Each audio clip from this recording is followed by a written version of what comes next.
তিনি বলেছেন যে আমি হজের নিয়তে কিছু টাকা জমিয়েছিলাম, এখন আমি একটা ব্যবসা করতে যাচ্ছি, কিন্তু ব্যবসার জন্য কিছু টাকা লাগবে। এখন আমি সেই হজের উদ্দেশ্যে জমানো টাকা কি ব্যবসায় অথবা অন্য কিছুতে লাগাতে পারবো? এতে কি কোনো গুনাহ হবে? ভাই মোহাম্মদ তামিম, হজের জন্য টাকা জমানো অবশ্যই একটা নেক নিয়ত, কোনো সমস্যা এতে নেই। তবে এটা জরুরি নয়, হজের জন্য টাকা জমানো জরুরি নয়। এখন আমরা যদি হজের জন্য বা উমরার জন্য টাকা জমাই এবং কিছু জমলো, আরও অনেক টাকা দরকার হজ বা উমরা করার জন্য, তাহলে হজ উমরা কোনোটাই আমাদের জন্য ওয়াজিব হবে না।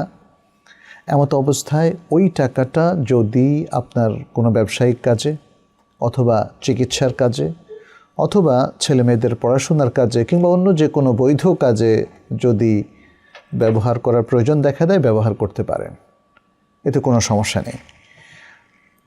এবং আপনি বলেছেন যে এতে গুনাহ হবে কি না? না ভাই, এতে গুনাহ হবে না, কারণ আপনি একটা নেক নিয়তে জমিয়েছেন, কিন্তু ওরা তো মানত করেন নাই।